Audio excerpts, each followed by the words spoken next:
हरे Krishna. Unit 1 done है। Final accounts है ना, सारे डाउट्स भी हो चुके हैं। अब हम लोग यूनिट 2 की तरफ चल रहे हैं। Final accounts of manufacturing entities, यानी कुछ बना रहे हैं, कुछ प्रोड्यूस कर रहे हैं, देन उसको सेल कर रहे हैं। जो मैन्युफैक्चरिंग एंटिटी होती हैं, उनकी कॉस्ट वो जानना चाहती हैं। वो जानना चाहती हैं कि हमारी कॉस्ट ऑफ प्रोडक्शन क्या है। कहीं ऐसा तो नहीं कि हमारी कॉस्ट ज्यादा है। आज की तारीख में मार्केट बहुत कॉम्पिटिटिव मार्केट है, बहुत कंपटीशन है। आप कॉम्पिटिटर के हिसाब से आपको अपना सेलिंग प्राइस रखना पड़ेगा। बहुत ज्यादा अगर आप रखेंगे तो माल बिकेगा नहीं। अब कॉस्टिंग आपके हाथ में। आप कोशिश कर सकते हो कि कॉस्ट को कम कर, यानी क्वालिटी बिना गिराए क्या कॉस्ट कम हो सकती है। तो बहुत सी ऑर्गेनाइजेशंस करती हैं। जैसे आज की तारीख में ज्यादातर एमएनसीज ने क्या कर रखा है, अपने यहाँ पे जो लाइट्स लगा रखी हैं वो एआई बेस्ड कह लें या जो भी कह लें। जब आप वर्क डेस्क पे जाएंगे तो अपने आप ऑन हो जाएगी, आप वहां से हटेंगे तो अपने आप बंद हो जाएगी। तो बहुत छोटा है, लेकिन सोच के देखिए एक एमएनसी में कितनों का बिजली के बिल का फर्क पड़ता होगा। प्रिंटर प्रिंट आउट का कमांडिंग कम कर दी गई है कि ऐसा नहीं आप जो भी चाहे वो प्रिंट आउट निकाल लीजिए, क्या निकालना है क्या नहीं निकालना है। तो बहुत छोटी छोटी तो एमएनसी की बात है। बात करो किसी मैन्युफैक्चरिंग एंटिटी की, कुछ भी बना रहा है, स्टील प्रोड्यूस कर रहा है। अब स्टील में एक बार अगर लॉट खराब हो गया तो वो दोबारा जाएगा रिप्रोडक्शन के लिए, दोबारा लोहा गलाया जाएगा, पूरी कॉस्ट दोबारा आएगी। और आपको लग रहा है स्टील, सरिया स्टील ये सब आपको देखने में लगता होगा तो बड़े वैसे आइटम है। इनके यहाँ बड़ी आर&डी डिपार्टमेंट होते हैं जो इस चीज पे ही फोकस करता है कि कैसे हम इसकी कॉस्ट को कम कर सके। चाहे स्टील हो चाहे कोई भी व्यापार ले ले, आपको उसको सही से मैनेज करना है तो कॉस्टिंग पे ध्यान देना है। इसलिए जो मैन्युफैक्चरिंग एंटिटीज होती हैं वो ट्रेडिंग, पीएनएल, बैलेंस शीट वो तो बनाती ही बनाती हैं। इसके अलावा वो मैन्युफैक्चरिंग अकाउंट और बनाती हैं। सब लोग की मर्जी होती है बनाना ना बनाना। प्रैक्टिकल जीवन में हो सकता है आपको मैन्युफैक्चरिंग अकाउंट ना दिखाई दे, लेकिन जो अपनी कॉस्ट निकालना चाहता है उसके लिए बेटर क्या है कि वो मैन्युफैक्चरिंग अकाउंट और बना ले। यानी पहले मैन्युफैक्चरिंग बनेगा, फिर ट्रेडिंग अकाउंट बनेगा, फिर प्रॉफिट एंड लॉस बनेगा, फिर बैलेंस शीट बनेगी। मैन्युफैक्चरिंग अकाउंट बहुत इजी है। ट्रेडिंग अकाउंट के सारे आइटम जो जो ट्रेडिंग में जाते थे, जिसे आप जीपी निकालते थे, ट्रेडिंग अकाउंट के सारे आइटम मैन्युफैक्चरिंग अकाउंट में जाते हैं। बस 3 आइटम को छोड़ के। एक सेल नहीं जाता मैन्युफैक्चरिंग अकाउंट में, एक ओपनिंग स्टॉक फिनिश गुड्स का नहीं जाता, और एक क्लोजिंग स्टॉक फिनिश गुड्स का नहीं जाता। फिनिश गुड्स का ओपनिंग स्टॉक, क्लोजिंग स्टॉक और सेल ये तो ट्रेडिंग में ही आता है। बाकी सारे जितने भी डायरेक्ट खर्चे हैं वो सब मैन्युफैक्चरिंग अकाउंट में जाते हैं। इवन जब हम स्टॉक की बात कर रहे हैं तो एक मैन्युफैक्चरिंग ऑर्गेनाइजेशन में 3 तरीके के स्टॉक होते हैं। एक रॉ मटेरियल का स्टॉक होता है, एक डब्ल्यूआईपी का स्टॉक होता है, और तीसरा फिनिश गुड्स। अंतर समझते हैं आप तीनों में? मान लीजिए आप कोई प्रोडक्ट बनाते हैं, लेट्स से आप ये पेन बनाते हैं, तो हम मान लेते हैं थोड़ी देर इसको नॉर्मल पेन। आप ये पेन बनाते हैं तो आपके पास पेन बनाने में जो भी चीजें लगती हैं, इंक लग रही है, प्लास्टिक लग रही है, जो चीजें लग रही हैं, वो जो एज इट इज रखी है इंक ड्रम में रखी है वो है रॉ मटेरियल, उसका भी स्टॉक है। कुछ पेन ऐसे होंगे जो बिल्कुल बन के तैयार होंगे, अभी बिके नहीं होंगे, वो है स्टॉक फिनिश गुड्स का। और कुछ पेन ऐसे होंगे जो पाइपलाइन में होंगे, अभी वो पूरी तरीके से तैयार नहीं है, ना वो रॉ मटेरियल की स्टेज पे है, ना ही वो फिनिश गुड्स की स्टेज पे है। तो वो है आपका डब्ल्यूआईपी। जो रॉ मटेरियल का ओपनिंग स्टॉक है, डब्ल्यूआईपी का ओपनिंग स्टॉक है, as well as closing stock दोनों का, वो तो मैन्युफैक्चरिंग अकाउंट में ही जाएगा। लेकिन ट्रेडिंग में क्या जाएगा? फिनिश गुड्स का ओपनिंग और क्लोजिंग। तो जब हम मैन्युफैक्चरिंग अकाउंट बनाते हैं, मैन्युफैक्चरिंग अकाउंट से हमको पता चल जाती है cost of finish goods produced. जो फिनिश गुड्स बनाए हैं उसकी कॉस्टिंग पता चल जाती है। डेबिट साइड में हम सारे खर्चे डाल देते हैं, बाई साइड में हम WIP वगैरह का क्लोजिंग स्टॉक डाल देते हैं, तो अपने आप बाई साइड में जो आता है वो कॉस्ट आ जाती है, जिसको हम ट्रेडिंग अकाउंट में ट्रांसफर कर देते हैं। अभी आपको फॉर्मेट सिखाऊंगा, बाई ट्रेडिंग अकाउंट करके कॉस्ट ऑफ फिनिश गुड्स करके उसमें ट्रांसफर कर देते हैं। फिर जब ट्रेडिंग अकाउंट बनाते हैं तो ट्रेडिंग अकाउंट में टू साइड में मैन्युफैक्चरिंग अकाउंट से जो बैलेंस आता है कॉस्ट ऑफ फिनिश गुड्स वो लाते हैं, उसके अलावा उससे पहले ओपनिंग स्टॉक फिनिश गुड्स का, बाई साइड में सेल, बाई साइड में क्लोजिंग स्टॉक फिनिश गुड्स का, और टू क्या जाता है, जीपी। बाकी पीएनएल में वही आइटम जाते हैं जो जाते थे, बैलेंस शीट भी वैसे ही बनती है जो बनती है, सब कुछ वैसे ही होना है, सिर्फ मैन्युफैक्चरिंग अकाउंट हमने यहां पे एक और जोड़ देना है। और जबकि आपने जो यूनिट 1 देखी वो थी नॉन मैन्युफैक्चरिंग एंटिटीज की फाइनल अकाउंट, तो उसमें जब नॉन मैन्युफैक्चरिंग है तो मैन्युफैक्चरिंग अकाउंट का कोई बात नहीं आती। तो अब चलिए थोड़ा सा पढ़ के देखते हैं final accounts of manufacturing entities में क्या क्या बनता है। तो आप देख सकते हैं फाइनल अकाउंट्स में 3 चीजें नहीं बता करके 4 बता रहे हैं। मैन्युफैक्चरिंग अकाउंट बता रहे हैं, ट्रेडिंग अकाउंट बता रहे हैं, प्रॉफिट एंड लॉस अकाउंट बता रहे हैं, और बैलेंस शीट तो बता ही रहे हैं। ठीक है, पढ़ के देखते हैं थोड़ा सा। The manufacturing entities generally prepare a separate manufacturing account as a part of final accounts in addition to trading account, profit and loss and balance sheet। मतलब मैंडेटरी नहीं है लेकिन जनरली आमतौर पे बना लेते हैं। क्यों बनाते हैं सर, क्या ऑब्जेक्टिव है, क्या उद्देश्य है? The objective of preparing manufacturing account is to determine, underline कर लीजिए, क्या निकाल रहे हैं इससे, manufacturing cost of finish goods, क्या लागत आई है जो गुड्स हमने प्रोड्यूस करे हैं। क्यों? फॉर एसेसिंग, एसेसिंग समझते हैं, कैलकुलेटिंग, निकालना, समझना, क्या, cost effectiveness of manufacturing activity, कि हमारी मैन्युफैक्चरिंग एक्टिविटी कॉस्ट इफेक्टिव है भी कि नहीं, कॉस्टिंग सही है कि नहीं, कॉस्टिंग बहुत ज्यादा तो नहीं आ रही है। Manufacturing cost of finish goods are then transferred, कहां भेज देते हैं, मैन्युफैक्चरिंग अकाउंट से ट्रेडिंग अकाउंट। ठीक है, अब देख सकते हैं आप ये 2 पॉइंट जो है, trading account shows gross profit while manufacturing account shows cost of goods sold, जिसमें आपके डायरेक्ट एक्सपेंसेस भी इंक्लूड होंगे। Okay, manufacturing account also deals with the raw material WIP, जबकि फिनिश गुड्स का स्टॉक किसमें जाएगा, trading, while trading account would deal with finish goods only. अब manufacturing account में आप जो कॉस्ट निकालेंगे मोटा मोटा, ये फॉर्मेट नहीं मैन्युफैक्चरिंग अकाउंट का, वो दिखाएंगे, लेकिन क्या क्या चीजें जाएंगी, क्या क्या चीजें जुड़ती हैं। रॉ मटेरियल जो आपने कंज्यूम किया, direct manufacturing wages, direct manufacturing expenses, direct manufacturing cost, indirect manufacturing expenses, या जिसको आप मैन्युफैक्चरिंग ओवरहेड भी बोल सकते हैं, ये सब जोड़ने के बाद आपकी आएगी टोटल मैन्युफैक्चरिंग कॉस्ट। जैसे रॉ मटेरियल कंज्यूम्ड, कंज्यूम्ड का मतलब समझते हैं, जितना आपने इस्तेमाल कर लिया, यूज कर लिया। मतलब देखिए एक चीज हुई कि हमने इस बार मान लीजिए पेन बनाते हैं, पेन बनाने के लिए 1 लाख लीटर इंक परचेज करी, दैट डजंट मीन कि हमने 1 ही लाख लीटर इंक को कंज्यूम भी कर लिया होगा। मान लीजिए हमारे पास ओपनिंग में इंक पड़ी हुई थी 10,000 लीटर की, 10,000 लीटर का ओपनिंग स्टॉक था, 1 लाख लीटर इंक और खरीद ली, और क्लोजिंग स्टॉक बच रहा है 20,000 लीटर इंक का। तो हमने कितनी कंज्यूम करी, 10,000 पहले से थी, 1 लाख और खरीदी, और अभी बचा है साल के आखिरी में 20,000 लीटर।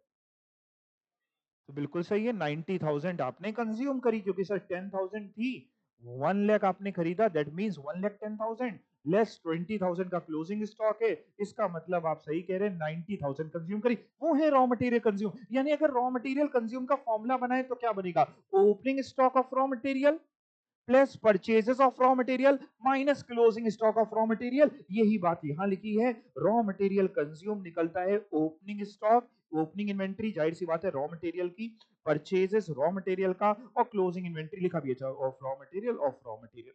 ठीक है सर, ये बात तो समझ में आ गई। सर एक बात और समझा दो क्या, सर जैसे ये यहाँ पे लिखा है डायरेक्ट मैन्युफैक्चरिंग एक्सपेंसेस, है ना, डायरेक्ट मैन्युफैक्चरिंग एक्सपेंस, वेजेस और एक्सपेंसेस, डायरेक्ट मैन्युफैक्चरिंग कॉस्ट, और इधर आप देखो तो सर लिखा है इनडायरेक्ट मैन्युफैक्चरिंग एक्सपेंस, या जिसको मैन्युफैक्चरिंग ओवरहेड भी बोलते हैं। ये दोनों एक ही बात है जो हमने रेड से ब्लॉक में रखी है, एक ही चीज है। इनडायरेक्ट मैन्युफैक्चरिंग एक्सपेंस बोलो या मैन्युफैक्चरिंग ओवरहेड। ओवरहेड का मतलब ही होता है इनडायरेक्ट खर्चे।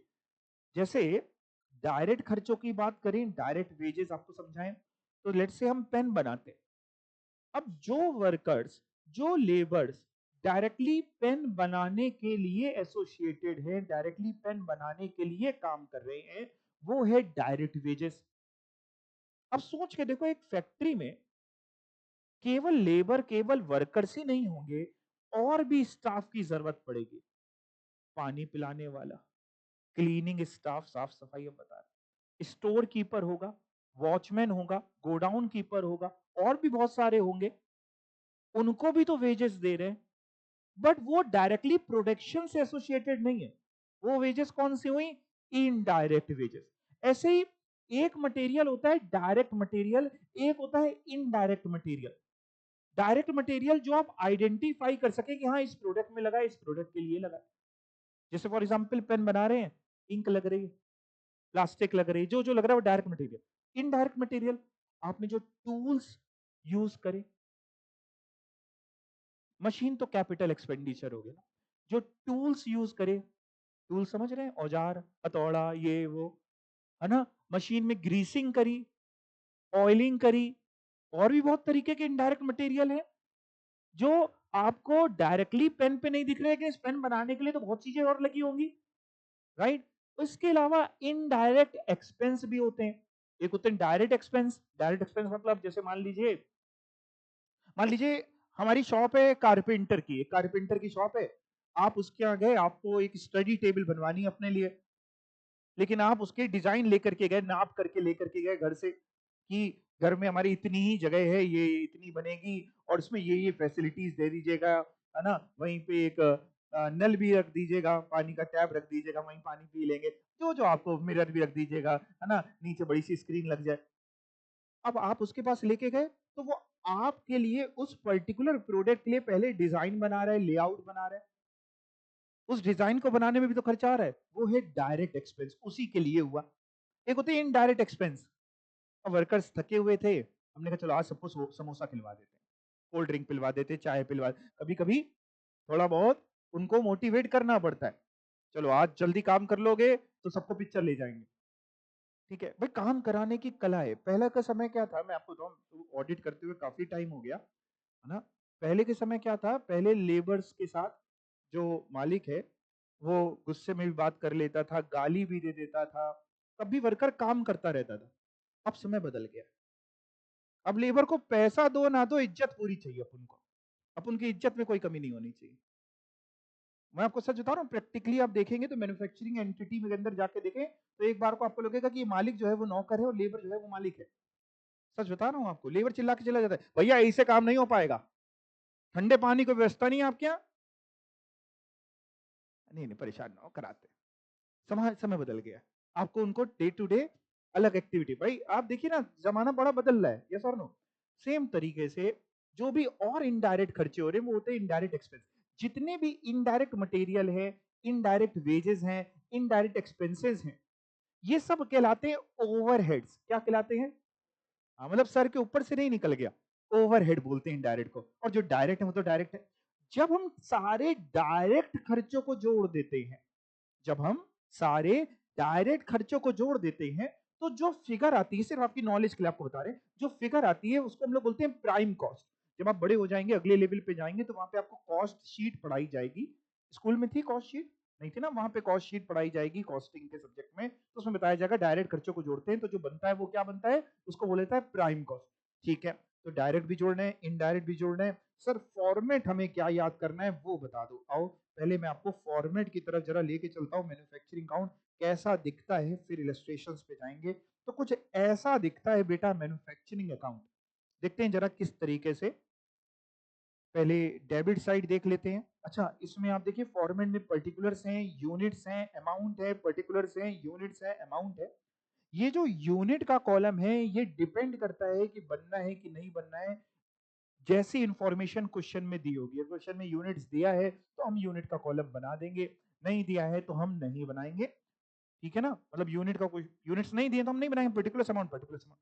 अब इधर देखते हैं क्या लिखा हुआ है, to raw material consume, raw material consume में opening inventory, opening stock, add purchase less closing stock जब आप करेंगे तब आएगा रॉ मटेरियल कंज्यूम, जो आप यहां बाहर फिगर लिख देंगे। डायरेक्ट वेजेस आ जाएंगी आपकी, डायरेक्ट एक्सपेंसेस आ जाएंगे आपके, और अगर आप ये तीनों अंदर लिखना चाहें तो आप अंदर लिख सकते हैं, और इन तीनों का जो टोटल होगा वो बाहर लिख दीजिए, क्या, प्राइम कॉस्ट, या हम तीनों को ही बाहर लिख देंगे, हम प्राइम कॉस्ट के नाम से नहीं लिखेंगे, कहां आपको इतना परेशान करे। तो आप रॉ मटेरियल कंज्यूम की जो फिगर है वो आउटर अमाउंट के कॉलम में लिख देना, वेजेस की फिगर भी लिख देना, और डायरेक्ट एक्सपेंस भी लिख देना, फिर आप हेडिंग प्राइम कॉस्ट की डालने की जरूरत नहीं भी है। उसके बाद इनडायरेक्ट खर्चों की बात आई।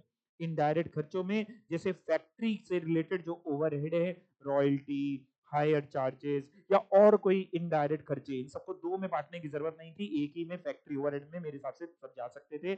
और भी इनडायरेक्ट खर्चे जैसे रिपेयर मेंटेनेंस कराया, depreciation, factory cost, opening WIP. एक बात समझो, डेप्रीशिएशन तो आपने सीखा है पीएनएल में जाता है। देखिए साहब, डेप्रीशिएशन के लिए भी एक बात समझ लीजिए, जो सही तरीका है वो ये है, वो एसेट जो सही होना चाहिए होता क्या, जो एसेट्स फैक्ट्री में लगे हैं, प्रोडक्शन से रिलेटेड है, फैक्ट्री में लगे हैं, उन एसेट्स पे जो डेप्रिसिएशन होता है वो, अगर आप मैन्युफैक्चरिंग अकाउंट नहीं बना रहे तो वो जाना चाहिए ट्रेडिंग में, और मैन्युफैक्चरिंग बना रहे तो मैन्युफैक्चरिंग अकाउंट। और वो एसेट जो ऑफिस में लगे हैं उन पे जो डेप्रिसिएशन होता है वो जाना चाहिए पीएनएल में। अब ज्यादातर क्वेश्चंस में होता क्या था, जब आप केवल ट्रेडिंग पीएनएल और बैलेंस शीट बनाते थे जैसे यूनिट 1 में आपने किया, तो वहां पे ये क्लियर कट नहीं बताता था कि भैया क्या चीज फैक्ट्री में लगी है, क्या चीज ऑफिस में। हो सकता है ऑफिस में भी कोई प्लांट एंड मशीनरी लगी हो, ऑफिस में मशीन, जब हम मशीन बोलते हैं तो आप मशीन केवल वो ही समझते हैं जो फैक्ट्रीज में है ना। हो सकता है ऑफिस में एसी लगाओ, लग सकता है कि नहीं, वो भी तो प्लांट एंड मशीनरी है। तो हमको वो बाइफरकेशन दिया नहीं होता है, तो हम क्या करते हैं, जब केवल ट्रेडिंग पीएनएल बैलेंस शीट जो यूनिट 1 है वहां हम इतना दिमाग ही नहीं लगाते, सारा डेप्रिसिएशन हम पीएनएल में डाल देते हैं।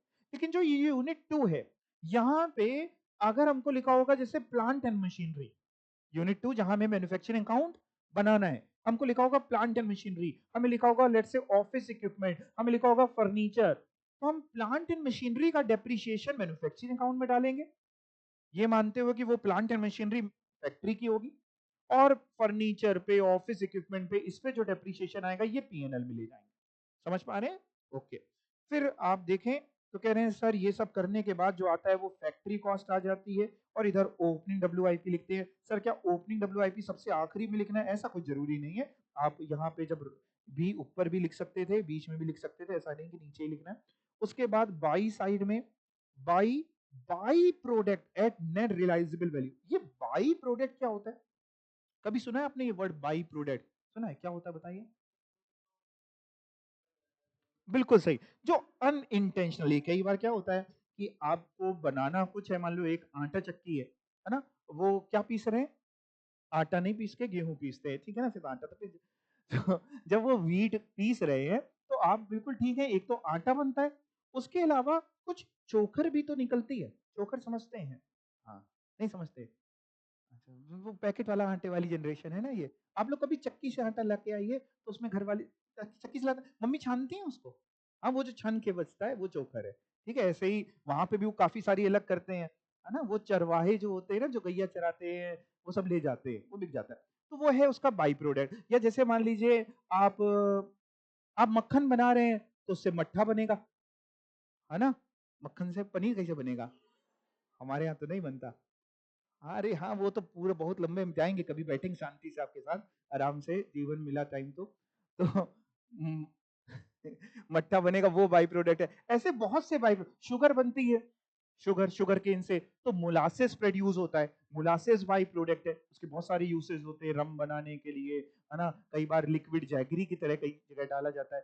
तो बहुत सारे ऐसे बाई प्रोडक्ट हैं जो अनइंटेंशनली बनते हैं। या आप मान लीजिए आप बक्सा बना रहे, बक्सा समझते हैं, स्टील का बॉक्स बना रहे हैं, ठीक है ना, अब उसमें बड़ी सी आपने स्टील की शीट ली, अब उसको कटिंग कर रहे हैं तो कतरने बच रही हैं, वो क्या है, वो बाई प्रोडक्ट है, वो तो बचनी है, वो ऐसे ही बिक जाएगी, तौल के भाव बिक जाएगी। उससे क्या होता है, आपकी कॉस्टिंग कम हो जाती है। मतलब जैसे हमने स्टील ली, मान लो स्टील का वो आया 1000 रुपए का, आपको समझाने के लिए समझाना, 1000 रुपए का, अब जो कतरनी बची वो 50 रुपए की बिक गई, कतरने मतलब जो उसका टुकड़े बचे, इतनी हिंदी नहीं समझते हो ना, जो उसके टुकड़े बचे 50 की बिक गई, तो मेरी कॉस्टिंग 950 ही है ना। इसलिए बाई साइड में अगर कोई बाई प्रोडक्ट है तो वो जितने में बिक जाएगा, जो उसकी नेट रिलाइजेबल वैल्यू है, हम वो डाल देते हैं ताकि उससे मेरी कॉस्ट कम हो जाए। तो अगर कोई बाई प्रोडक्ट दिया होगा, उसकी एनआरवी दी है, NRV means net realisable value, तो उसको हम बाई साइड में डाल देंगे। क्लोजिंग डब्ल्यूआईपी तो डालेंगे ही डालेंगे। सर क्लोजिंग रॉ मटेरियल क्यों नहीं लिखा? क्लोजिंग स्टॉक रॉ मटेरियल का बाई साइड में क्यों नहीं लिखा? क्योंकि टू साइड में ऑलरेडी यहाँ पे आप देखिए तो रॉ मटेरियल कंज्यूम के लिए माइनस करके यहाँ दिखाते हैं ना, ओपनिंग स्टॉक रॉ मटेरियल का at purchase less closing stock, तो वहां नहीं दिखाएंगे। और फिर जो भी बचेगा सबसे आखिरी में जो चमत्कारी फिगर बचेगी वो क्या कहलाएगी? बाई ट्रेडिंग अकाउंट में चली जाएगी। है क्या? Cost of production, finish good जो आपका बना है उसकी कॉस्टिंग है ये चली जाएगी आपके ट्रेडिंग अकाउंट में। अब बोलो, इतने में कुछ पूछने का मन कर रहा है? नहीं? हाँ, रॉयल्टी में भी आते हैं, बहुत बढ़िया आपने पूछा, इधर आओ, इसी पे आते हैं। डायरेक्ट मैन्युफैक्चरिंग एक्सपेंसेस, ये क्या होता है एक बार पढ़ के देख लो। डायरेक्ट मैन्युफैक्चरिंग एक्सपेंस, भाई एक हो गया डायरेक्ट मटेरियल जो डायरेक्टली उस प्रोडक्ट के साथ एसोसिएटेड है, एक हो गई डायरेक्ट वेजेस जो लेबर उस प्रोडक्ट के साथ लगी है। उनके अलावा भी, उनको छोड़ के भी कुछ और खर्चे होंगे जो उसी प्रोडक्ट के लिए हुए, वो है डायरेक्ट एक्सपेंसेस। जैसे एक घर बनता है, तो घर बनने के लिए जो रॉ मटेरियल चाहिए वो अलग है, जो लेबर चाहिए वो अलग है, लेकिन पहले क्या बनेगा? एक लेआउट बनेगा।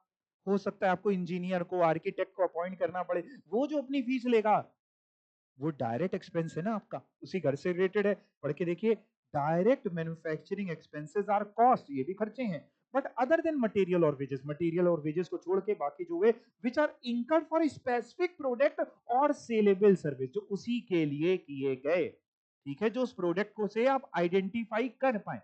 अब जैसे समोसा खिला दिया तो ये डायरेक्ट एक्सपेंस नहीं है, इनडायरेक्ट एक्सपेंसेस, समझ रहे हैं? एग्जाम्पल हो सकता है डायरेक्ट मैन्युफैक्चरिंग एक्सपेंस का, जैसे रॉयल्टी फॉर यूजिंग लाइसेंस और technology based on unit produce. मान लो कोई टेक्नोलॉजी है, मान लो ये पेन बनाने के लिए कोई टेक्नोलॉजी का यूज होता है, और वो टेक्नोलॉजी हमने किसी से ले रखी है। अब जिससे ली हुई है उसने हमारे साथ एग्रीमेंट कर रखा है कि सर जितने पेन आप प्रोड्यूस करेंगे पर पेन 2 रुपए की रॉयल्टी हमारी। तो अगर प्रोडक्शन से लिंक्ड है तो वो डायरेक्ट है। और अगर फिक्स होता कि रॉयल्टी हम दे रहा है वो 10,000 रुपए की, तो फिर डायरेक्ट नहीं, फिर वो इनडायरेक्ट कहलाता। समझ रहे हैं अंतर? तो एग्जाम्पल डायरेक्ट, ये सब है फैक्ट्री से ही रिलेटेड, लेकिन तब भी उसके अंदर भी बाइफर्केशन है कि डायरेक्ट खर्चे हैं कि ओवरहेड्स हैं। ओवरहेड्स मतलब indirect. Example of direct manufacturing expense, royalty for using licence और technology based on unit produce, hire charges of plant and machinery used on hire, हमने मशीन किराए पे ले रखी है और वो कह रहा है पर यूनिट हम आपसे पैसा लेंगे जितना बनाते जाओगे based on unit produce. When royalty और hire charges are based on unit produce, ये बड़ी इंपॉर्टेंट लाइन है। अगर रॉयल्टी या हायर चार्जेस यूनिट प्रोड्यूस के हिसाब से बेस्ड है तो ये एक्सपेंसेस आपके डायरेक्टली वेरी करेंगे प्रोडक्शन के हिसाब से। अगर प्रोडक्शन ज्यादा करोगे तो खर्चे भी ज्यादा, और प्रोडक्शन कम तो खर्चे कम। एक एग्जांपल वन देखते हैं, बहुत ही इजी एग्जांपल। 1 लाख यूनिट्स आपको निकालना क्या है पहले समझा देता हूं। मैन्युफैक्चरिंग कॉस्ट निकालनी है केवल, यानी मैन्युफैक्चरिंग अकाउंट नहीं बनाना, इसमें सिर्फ कॉस्ट बतानी। 1 lakh units were produced in A factory, कह रहा हमने अपनी फैक्ट्री में 1 लाख यूनिट्स प्रोड्यूस करी। Per unit material cost was rupees 10, हर एक यूनिट बनाने के लिए 10 रुपए का रॉ मटेरियल लगता है। And per unit labour cost was rupees 5, हर एक यूनिट बनाने के लिए 5 रुपए की लेबर लगती है। That apart, it was agreed to pay royalty at the rate rupees 3 per unit to the Japanese collaborator who supplied technology। कह रहे इसके अलावा 3 रुपए की रॉयल्टी की बात हुई है। जापान से हमने टेक्नोलॉजी ली थी, तो उससे हमने कहा है कि हम पर यूनिट जो बनाते जाएंगे 3 रुपए तुमको देंगे। कैलकुलेट करनी मैन्युफैक्चरिंग कॉस्ट, तो अगर जल्दी से निकालने की कोशिश करें तो भैया 10 रुपए पर यूनिट का रॉ मटेरियल है, 5 का लेबर है, 3 की रॉयल्टी है, 18 रुपए पर यूनिट की कॉस्ट है। 18 समझ रहे, 10 + 5 + 3, और 1 लाख यूनिट है तो 18 लाख। लेकिन प्रेजेंट कैसे करेंगे? डायरेक्ट मटेरियल कितना लगा? 1 लाख यूनिट इंटू 10 रुपए का मटेरियल, 10 लाख रुपए का मटेरियल। आप सॉल्यूशन देख सकते हैं, इजी है। 1 लाख रुपए, 1 लाख यूनिट इंटू 10 रुपए, 10 लाख रुपए का रॉ मटेरियल। वेजेस आपकी कितनी लगी? डायरेक्ट वेजेस 5 रुपए की वेजेस दी थी, तो 1 लाख इंटू 5 रुपए की वेजेस, और डायरेक्ट एक्सपेंस में आपके रॉयल्टी चले गए। अब बताओ रॉयल्टी को डायरेक्ट क्यों माना, यहाँ पे इनडायरेक्ट क्यों नहीं माना? क्योंकि पर पीस यानी प्रोडक्शन से लिंक्ड है। बोलो इतनी बात समझ में आ रही है? इनडायरेक्ट मैन्युफैक्चरिंग एक्सपेंस या ओवरहेड, ओवरहेड का मतलब होता है जितने भी इनडायरेक्ट खर्चे, चाहे वो इनडायरेक्ट मटेरियल हो, चाहे वो इनडायरेक्ट वेजेस हो, चाहे वो इनडायरेक्ट एक्सपेंसेस हो, सबको जोड़ दें तो उसको कहलाता है ओवरहेड। ओके, ये घर पे पढ़ना इनडायरेक्ट मटेरियल क्या होता है, ये सब पढ़ना, आपकी नॉलेज बढ़ेगी। ठीक है, बाई प्रोडक्ट मैंने समझा दिया कि वो नेट रिलाइजेबल वैल्यू पे जाते हैं। ये byproduct they are generally valued at NRV, cost पे वैल्यू नहीं करते, किस पे वैल्यू करते हैं? जैसे इन्वेंट्री वाले चैप्टर में सीखा था, बाकी चीजों के लिए कॉस्ट और NRV which ever is lower, लेकिन बाई प्रोडक्ट को केवल एनआरवी पे ही वैल्यू करते हैं। मैन्युफैक्चरिंग अकाउंट कैसे बनता है आपने देख लिया। अब हम लोग चलते हैं इलस्ट्रेशन नंबर 2 की तरफ। पढ़े? Mister Vimal runs a factory which produces soap साबुन बनाते हैं, ठीक है। Following details were available in respect of his manufacturing activity for the year ended 31st March 22। अच्छा, ओपनिंग WIP 10,000 यूनिट्स 16,000 रुपीज। अब आप देखिए यूनिट्स बता रहा है, तो जब हम मैन्युफैक्चरिंग अकाउंट बनाएंगे तो यूनिट्स का एक कॉलम बना लेंगे, उसमें कोई दिक्कत नहीं। यूनिट के कॉलम को बैलेंस नहीं करते, बस कॉलम बना लेते हैं, जो जो बता रहा है उसके सामने उतनी यूनिट लिख देते हैं, उसका बैलेंस नहीं होता। बैलेंस केवल अमाउंट के कॉलम का हो, और यूनिट ना बताता तो हम यूनिट्स का कॉलम गोल कर देंगे एग्जाम में। Closing WIP 12,000 unit, opening inventory raw material की 1,70,000 रुपीज, क्लोजिंग इन्वेंट्री भी दी है, परचेजेस दी हुई है। तो आपको पता है कि देखिए भाई साहब, अगर हम ये इन तीनों की बात करें, इन तीनों की मदद से, ओपनिंग स्टॉक रॉ मटेरियल का, क्लोजिंग स्टॉक रॉ मटेरियल का, और परचेजेस, इन तीनों की मदद से रॉ मटेरियल कंज्यूम्ड आ जाएगा। Opening stock of raw material plus purchases minus closing stock of raw material. और अगर परचेज रिटर्न दी होती तो परचेज के बाद वो भी माइनस कर देते। ठीक है सर, वो आ जाएगा रॉ मटेरियल कंज्यूम, तो टू साइड आएगा। इसके अलावा टू साइड में ओपनिंग WIP आएगा, बाई साइड में क्लोजिंग WIP आएगा। अब आगे चलते हैं, पहले पूरी बात कर लेते हैं फिर आप बना के दिखाना। Higher charges of machine 0.6 rupees per unit manufactured. जितनी यूनिट मैन्युफैक्चर होंगी, हमने मशीन किराए पे ली हुई है, हर पर यूनिट मैन्युफैक्चर के लिए 60 पैसे देने। और कितनी यूनिट बनी है ये सबसे नीचे बता रहा है यहाँ पे। यूनिट प्रोड्यूस हुई है 5 लाख यूनिट। पहले तो ये बताओ 5 लाख यूनिट के लिए टोटल मशीन के हायर चार्जेस कितने होंगे? पर यूनिट के 0.6 हैं, पर यूनिट के 0.6 हैं, तो 5 लाख यूनिट्स के मल्टीप्लाई करके 3 लाख। ये डायरेक्ट खर्चा है, मतलब आएगा तो मैन्युफैक्चरिंग में, नो डाउट फैक्ट्री से रिलेटेड है, बट ये डायरेक्ट एक्सपेंस में जाएगा कि इनडायरेक्ट में? डायरेक्ट में जाएगा। Very good sir. Higher charges factory, factory किराए पे ली हुई है, डायरेक्ट खर्चे में जाएगा वो वाला तो ये, लेकिन ये किस में जाएगा? हायर चार्जेस फैक्ट्री, फैक्ट्री किराए पे लिए 2,20,000 का किराया है, रेंट है, ये जाएगा मैन्युफैक्चरिंग में ही, बट ये इनडायरेक्ट खर्चा, प्रोडक्शन से लिंक तो है नहीं sir. Okay, direct wages, wages की क्या बात कर रखी है हमने? लेबर से, लेबर से हमने कह रखा है कॉन्ट्रैक्ट हमारा जो है contracted eight the rate rupees 0.8 per unit, 80 पैसा per unit manufactured, and 0.4 per unit of closing WIP।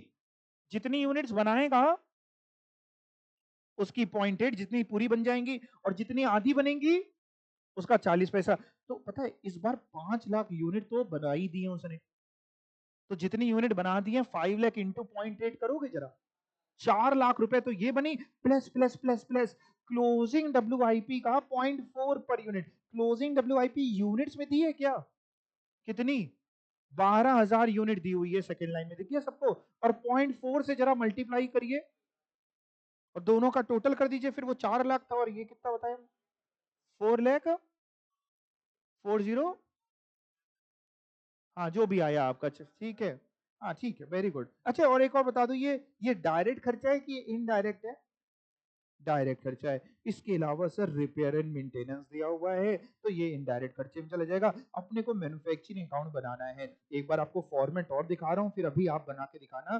Format के लिए कुछ नहीं, in the books of mister Vimal जो नाम दिया था, manufacturing account for the year ended 31 March 22। अब आप देखो एक चीज और देख लेना ध्यान से, इन्होंने एक पर्टिकुलर्स का कॉलम बनाया है, एक यूनिट्स का, एक अमाउंट का, और एक ये ब्लैंक बनाया हुआ है ना। ये ब्लैंक बनाया है, जैसे आप रॉ मटेरियल कंज्यूम निकालोगे तो उसकी वर्किंग यहां करके बाहर अमाउंट दिखा दोगे, तो आप भी एक ब्लैंक कॉलम बना सकते हो। बाई साइड में ब्लैंक कॉलम की जरूरत नहीं थी। अब इधर देखना, टू साइड में, टू ओपनिंग WIP, तो यूनिट्स लिख दी, जितने रुपए दिए थे वो लिख दिए। To raw material consumed, opening stock, purchases, total आया, क्लोजिंग इन्वेंट्री माइनस करी, बाहर लिख दिया 8 लाख रुपए। डायरेक्ट वेजेस आपकी यही आई थी 404800, है ना। इसका वर्किंग नोट बनाना पड़ेगा क्या आपको भी? इसका वर्किंग नोट ये दिखाना पड़ेगा कि कैसे आई है, तो इसका वर्किंग नोट बना करके दिखाना पड़ेगा आपको। डायरेक्ट एक्सपेंस में हायर चार्जेस मशीनरी का 3 लाख आया था, 0.6 देना था ना 5 लाख यूनिट का, वर्किंग नोट बनाना पड़ेगा इसका भी। और इनडायरेक्ट खर्चे में बाकी चीजें चली गई, higher charges of factory shade, आप केवल फैक्ट्री भी लिख दो कि हायर चार्जेस ऑफ फैक्ट्री, तो भी चल जाएगा 2,20,000। रिपेयर एंड मेंटेनेंस, इतना करने के बाद बाई साइड में आए, क्लोजिंग डब्ल्यू डाली, और उसके बाद जो भी बच गया वो कहाँ डाल दिया, ट्रेडिंग अकाउंट में। और लिख दिया क्या, ये है क्या ट्रेडिंग अकाउंट में, आप चाहो तो ब्रैकेट में बता सकते हो क्या है ये, cost of finish goods transfer, यानी जो फिनिश गुड्स बना है उसकी कॉस्ट। तो ये तो 19,08,100 तो बैलेंसिंग फिगर आ जाएगी, अमाउंट का टोटल करके माइनस करके। ये 5 लाख यूनिट बैलेंसिंग फिगर नहीं है, यूनिट्स का बैलेंस नहीं होता, यूनिट्स दी थी ना 5 लाख, तो वो आ गई। यूनिट के कॉलम का देखो आप, टोटल नहीं किया गया आखिरी में, यहाँ यूनिट के कॉलम का टोटल नहीं किया गया। वर्किंग नोट एक बार देख लो, direct wages 5 lakh into 0.8 plus 12,000 जो डब्ल्यूआईपी का क्लोजिंग था into 0.4, hire charges 5 lakh into 0.6। अब करके बताओ, ठीक है। अब क्वेश्चन देख के करना, और तब भी कहीं अटको तो हमसे पूछो, आंसर देख के नहीं करना, ठीक है। कर पाएंगे ना? ठीक है, करिए।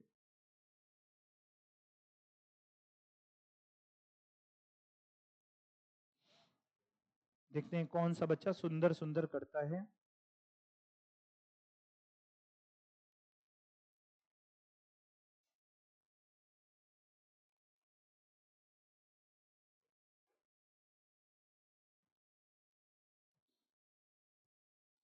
तो है यूनिट 1 की तरह, बस मैन्युफैक्चरिंग काउंट और बन गया। हाँ बेटा, कुछ पूछना है आपको, बताइए, बोलिए। हाँ हाँ हाँ हाँ।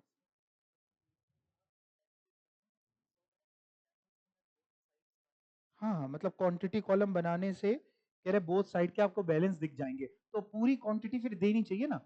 हमें बैलेंस कैसे दिखेंगे, जब जैसे रॉ मटेरियल की भी क्वांटिटी देते, सब चीजें देते, कितनी वेस्टेज हुई, कितना बाई प्रोडक्ट निकला, तो हम फिर जाकर के यूनिट्स का टोटल करते। इसलिए हम यूनिट्स का टोटल क्यों नहीं कर पा रहे, क्योंकि लैक ऑफ इंफॉर्मेशन है।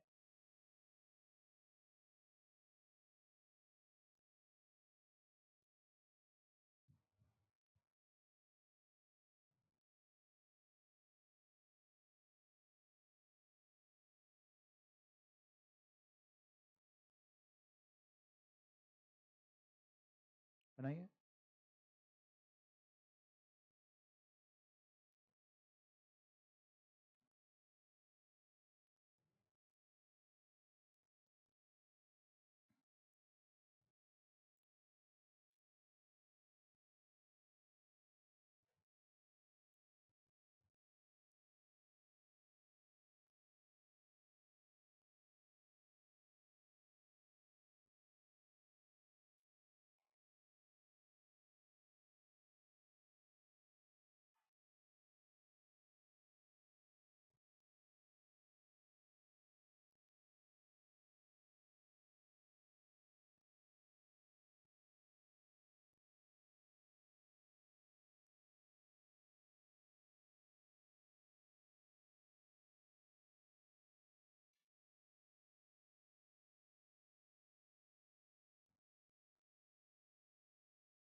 कुछ भी पूछना हो तो पूछ लीजिएगा, कहीं पे भी अगर आप अटक जाएं कि ये चीज कैसे लिखें, तो पूछ लीजिएगा।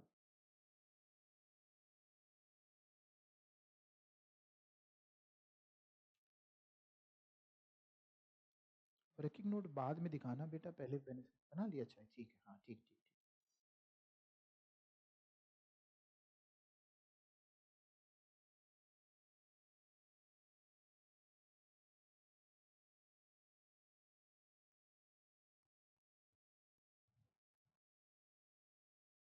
आप लोग ने ये ब्लैंक वाला कॉलम बनाया है जिसमें आप ये टोटल दिखाएंगे? अच्छा, raw material consumed working note में दिखा दिया, ठीक, चलो ठीक है।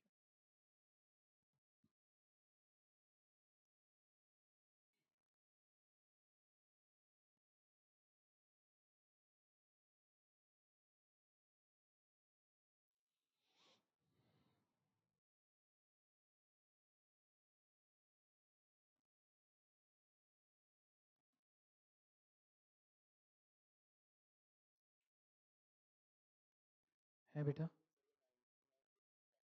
हाँ, वो 19 लाख 800 सबसे आखिरी में बैलेंसिंग फिगर आएगी। पहले तो क्वेश्चन को देख देख करके पूरा बनाओ, फिर ये बाद में आएगा आखिरी में। मतलब मैन्युफैक्चरिंग अकाउंट से यही निकाला जाता है कि ट्रेडिंग अकाउंट में कितना ट्रांसफर होगा, यही मैन्युफैक्चरिंग अकाउंट का पर्पस है। ठीक है, ये बनाओ लो।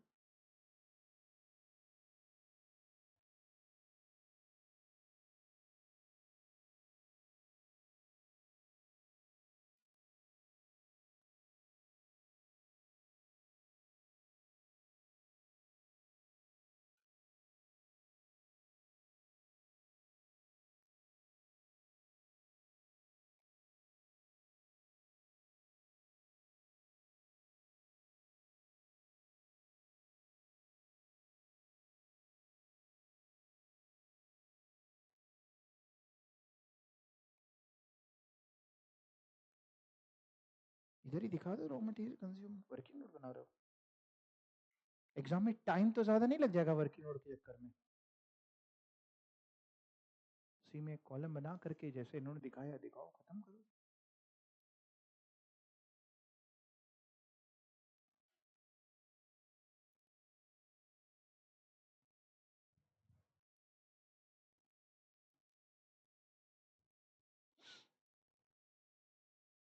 डन, बन गया। देखिए, दिखाओ बेटा।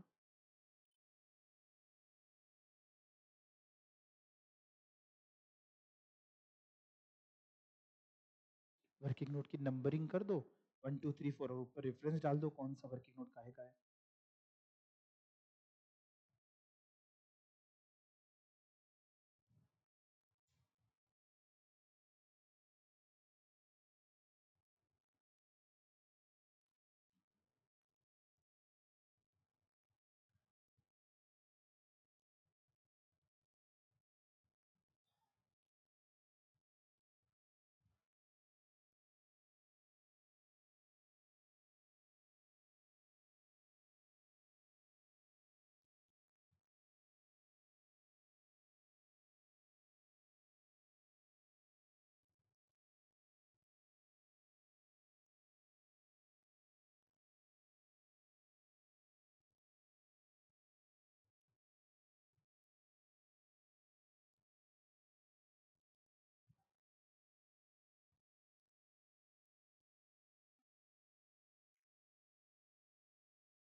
कुछ पूछना हो तो पूछ लीजिएगा।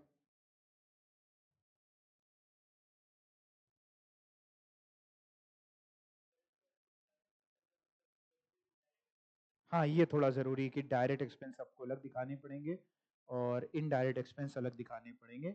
ये क्लासीफाई आपको करना पड़ेगा।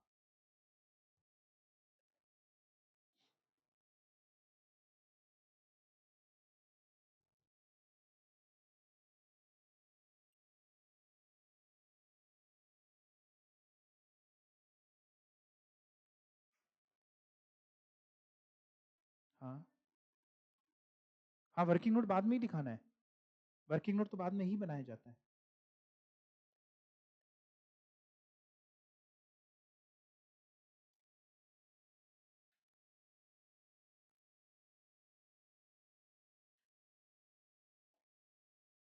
खुशी, आप खुश हैं? समझ में आ रहा है आपको?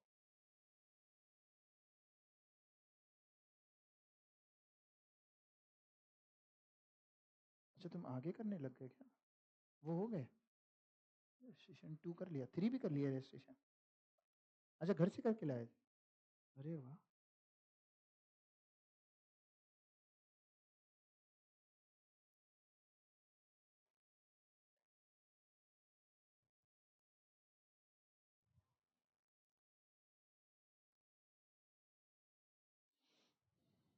डन है, सभी का हो गया, तो अगले में चलें। और कितना टाइम चाहिए? जल्दी करिए।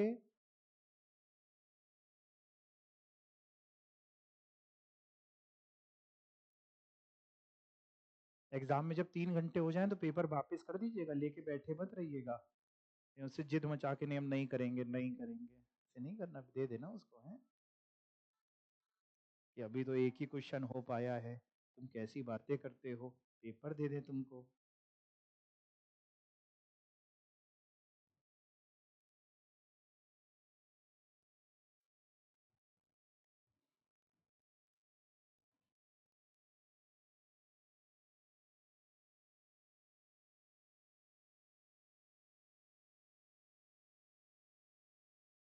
अच्छा, एग्जाम में ऐसा होता है ना, जैसे कोई दूसरा बच्चा बी शीट मांगे तो आपकी धड़कनें तेज हो जाती है ना, आप पहले ही दूसरे क्वेश्चन पे आपकी पूरी बची, वो कह रहे मैम बी शीट, तो आपको लगता है हम तो गए, होता है ना ऐसा।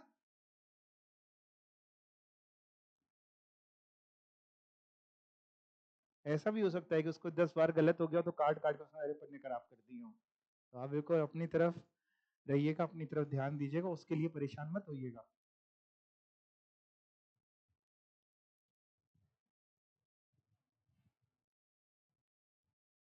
कुछ बच्चे हमने देखा है वो जो मार्जिन लाइन होती है उसमें भी लिखना शुरू कर देते हैं, तो उधर ना लिखिएगा, मार्जिन लाइन में या सबसे ऊपर से बनाना शुरू करते हैं, जो डेट वेट के लिए पड़ा होता है, हेडिंग वहीं डाल रहे हैं सबसे ऊपर से, तो वहां ना करिएगा। बन गया बेटा, हो गया। इलस्ट्रेशन नंबर 3 पे चलो, चलें इलस्ट्रेशन 3 पे। हाँ बोलिए। On 31st March 2022, the trial balance of Mr. White were as follows. Trial balance दिया है, ठीक है, बनाना क्या है पहले वो देखना है। फॉलोइंग एडिशनल इन्फॉर्मेशन दी है, बहुत अच्छी बात है, बनाना क्या है, प्रिपेयर करना है इसमें सब कुछ, मैन्युफैक्चरिंग अकाउंट भी, ट्रेडिंग अकाउंट भी, प्रॉफिट एंड लॉस भी, बैलेंस शीट भी। आपकी आंखें ऐसे कैसे खुल गई, हाँ सब बना, यही तो बनाने को आएगा सब कुछ, सीए की डिग्री लेने जा रहे हो, तुमसे कहाँ पूछेगा वो, ऐश्वर्या राय के पति का नाम थोड़ी ना पूछेगा बेटा। चलो देखते हैं क्या है डेबिट साइड में। ओपनिंग स्टॉक दिया हुआ है, रॉ मटेरियल का भी, डब्ल्यूआईपी का भी, फिनिश गुड्स का भी, डेटर है, कैरेज ऑन परचेजेस हैं। ये एक एक करके जब बात करते ही चलते, नहीं तुम लोग 10 बार हमसे करवाओगे, मैं यहाँ अपने लिए लिखता चलता हूँ तुम लोग से पूछ पूछ करके। रॉ मटेरियल का ओपनिंग स्टॉक कहाँ जाएगा, मैन्युफैक्चरिंग अकाउंट में, ट्रेडिंग अकाउंट में, पीएनएल में, बैलेंस शीट में, कहाँ, मैन्युफैक्चरिंग में जाएगा, और एक जगह और जाएगा, नहीं जाएगा, क्लोजिंग जाता है बैलेंस शीट में, तो ओपनिंग नहीं जाएगा, एक ही जगह जाएगा, ठीक है। डब्ल्यूआईपी, हाँ वर्क इन प्रोग्रेस तो समझ में आ रहा है, कहाँ जाएगा ये बोलो, मैन्युफैक्चरिंग। फिनिश गुड्स का ओपनिंग, ट्रेडिंग, ये हम M for manufacturing, T for trading, ठीक है। Debtors, carriage on purchases, manufacturing में कैरेज ऑन परचेजेस, परचेज पे जो कैरेज लगा, कैरेज इनवर्ड भी इसको आप बोलते हैं। Bill receivable, balance sheet. Wages, manufacturing.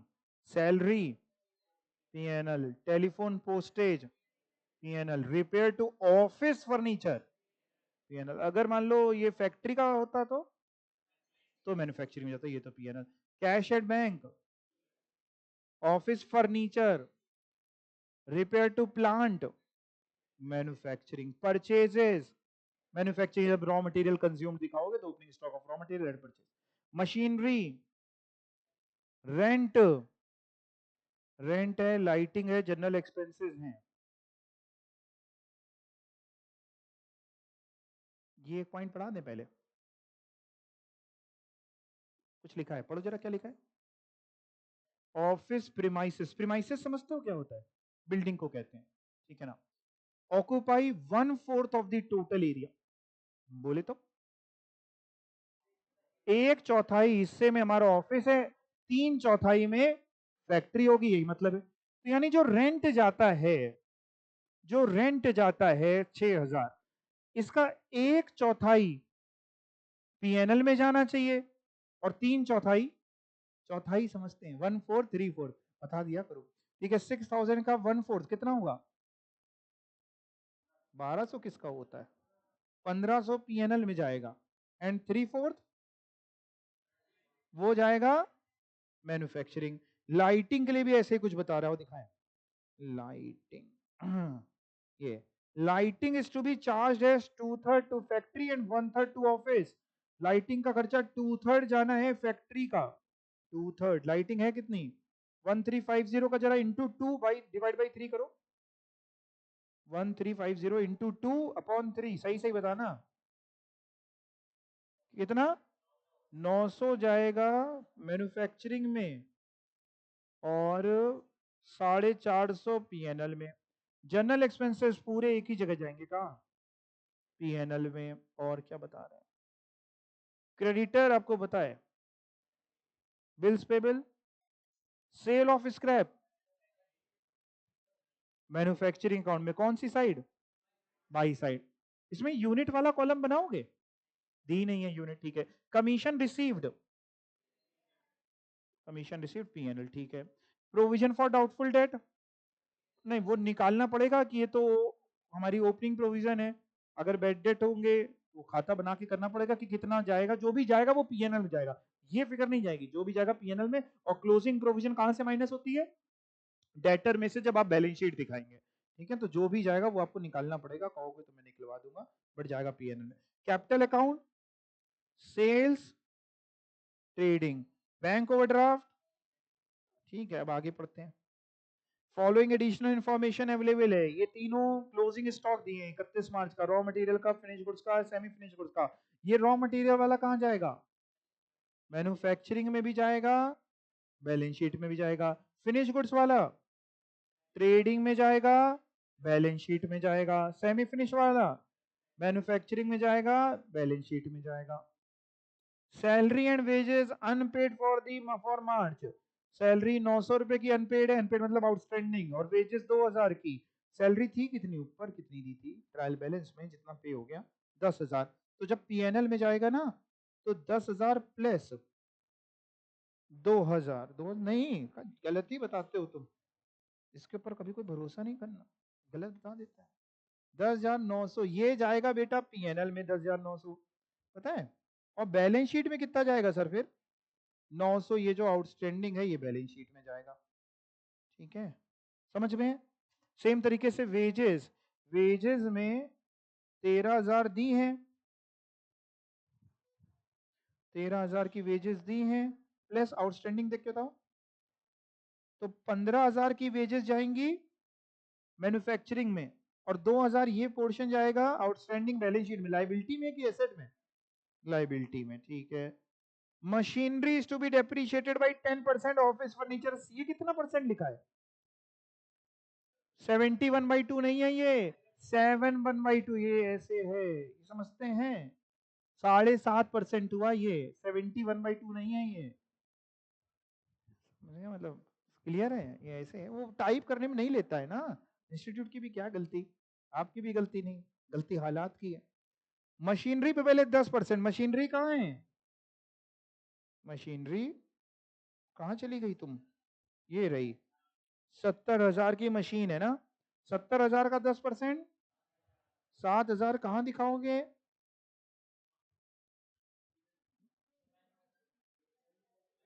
Machine पे है ना डेप्रिसिएशन, तो फिर मैन्युफैक्चरिंग पे जाएगा, तो ये मैन्युफैक्चरिंग में जाएगा। और पता है बैलेंस शीट में तुम्हारा जाएगा 70 माइनस 7, 63। अच्छा बात करते हैं फर्नीचर पे, 7.5 था ना, फर्नीचर पे ही था 7.5, फर्नीचर कहाँ है,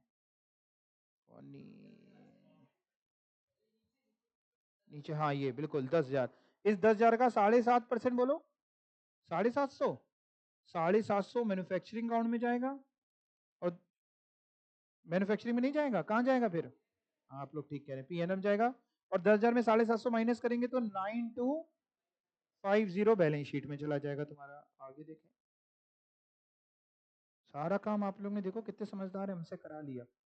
provision for doubtful debt is to be maintain at the rate 1% of sale, bad debt कहीं दिए हैं यहाँ या ऊपर, ऊपर दिए हैं, बेड डेट नहीं दिए हैं, तो बस फिर प्रोविजन बनानी है, क्लोजिंग प्रोविजन जो चाहिए 1% चाहिए, लेकिन सेल की, एक मिनट रुकिए, हर जगह तो दी होती थी डेटर की, यहां लिखी है तो हम किसकी बनाएं, जो बोल रहा है सेल की, सेल कितनी है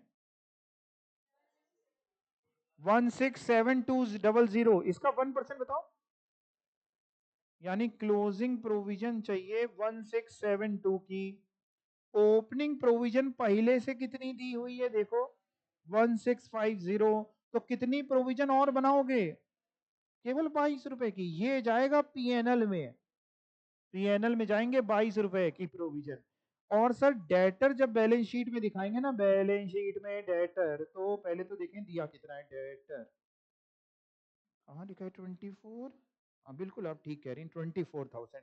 तो डेटर 24,000 में क्या माइनस करोगे बैलेंस शीट में? क्लोजिंग प्रोविजन कितनी? 1672। और घर पे निकालना जितनी भी आए लिख देना माइनस करके। ठीक है, ये माइनस होएगा। आगे चलो। बस बस प्रिपेयर करना है ये सब। और मैन्युफैक्चरिंग काउंट का जो भी बैलेंस बचेगा वो ट्रेडिंग में जाएगा, और फिर ट्रेडिंग में यहाँ आ जाएगा। ये ट्रेडिंग में ओपनिंग स्टॉक फिनिश गुड्स का ये sale, closing stock finish goods का जीपी, पीएनएल जैसे होता है वैसे ही होगा, बैलेंस शीट जैसे होती है वैसे ही होगी। ठीक है, अभी अभी कर लो, अभी करो। बना पाओगे मैन्युफैक्चरिंग अकाउंट? यहाँ यूनिट्स का कॉलम नहीं बनाया है, तो ये ब्लैंक वाला क्यों बना दिया? कैलकुलेशन के लिए। ठीक है,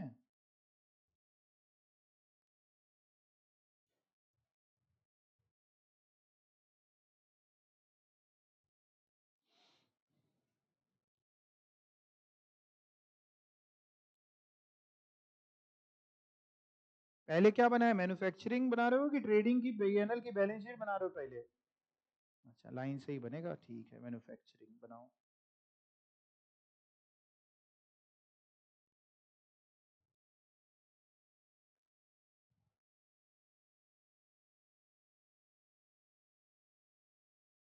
ये डिलीट कर दे रहे हैं, अपना दिमाग लगा के बनाओ।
सेल ऑफ स्क्रैप कहां पे दिखाएंगे आप लोग?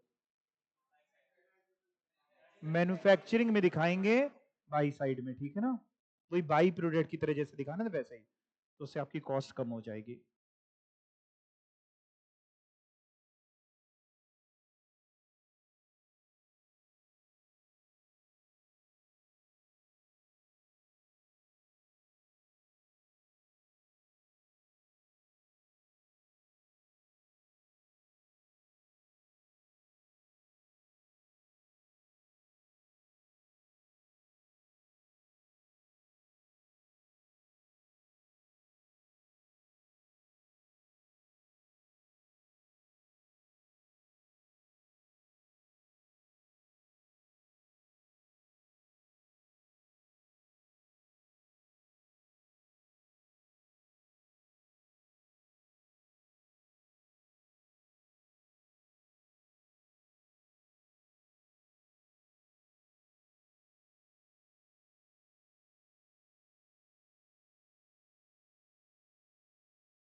कोई डाउट हो तो पूछ लीजिएगा।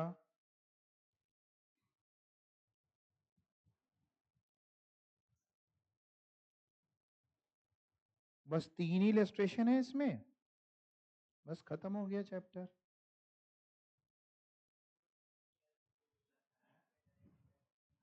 वो इन्होंने डायरेक्ट इनडायरेक्ट मैन्युफैक्चरिंग अकाउंट में कह रहे नहीं किया इलस्ट्रेशन 3 में बाइफरकेट, आप करिएगा, ठीक है? इंस्टीट्यूट कौन सा एग्जाम में बैठेगा, आप बैठेंगे, आप करिए।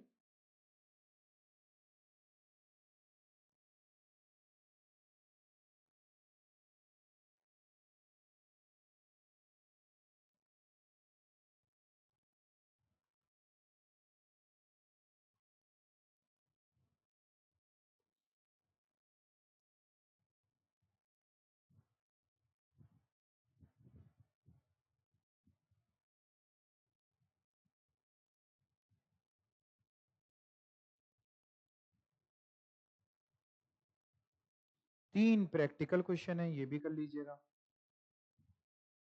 True false MCQ practical question, ये सब कर लीजिएगा।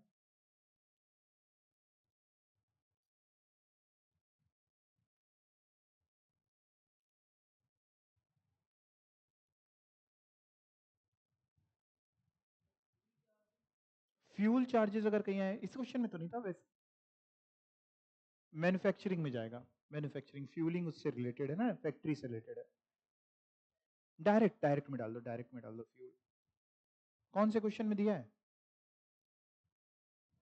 प्रैक्टिकल के सेकंड में दिया है।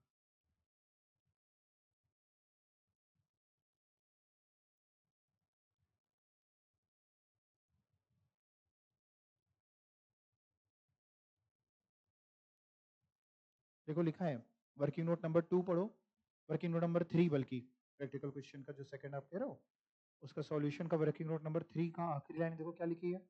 Fuel charges are related to factory expenses and also freight inward are incurred for bringing goods to the factory, so are they are part of direct expense. ठीक है?